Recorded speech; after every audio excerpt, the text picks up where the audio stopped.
berencana membangun sebuah studio musik, salah satu hal yang harus diperhatikan adalah cara membuat pintu kedap suara. Selain meredam suara agar tidak terdengar sampai luar, pintu yang telah dipasang peredam suara juga akan membuat kualitas bunyi menjadi lebih jernih dan aktivitas dalam studio tidak terganggu.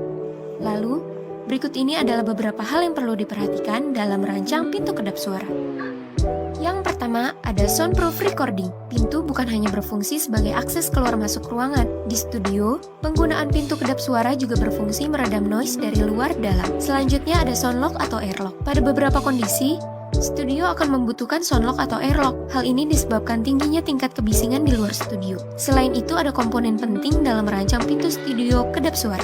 Komponen dasar pertama yang diperlukan ada kusen dan daun pintu. Bahan yang bisa menjadi referensi untuk membuat kusen pintu adalah kayu kamper. Pastikan kayu yang digunakan harus dalam kondisi kering. Kemudian, ada door seal. Cara membuat pintu kedap suara tidak dapat dipisahkan dari penggunaan door seal. Fungsi door seal adalah menutup celah di bagian pertemuan antara daun pintu dan kusen. Presisi harus sangat diperhatikan dalam mengerjakan ini, sebab kebocoran yang disebabkan celah tidak tertutup rapat bisa menurunkan daya kedapnya secara signifikan. Selanjutnya ada engsel. Pilih engsel pintu yang mampu menahan beban berat. Idealnya, mampu menahan lebih dari 1000 kg per pair. Lakukan penyesuaian saat memasang engsel secara berulang kali.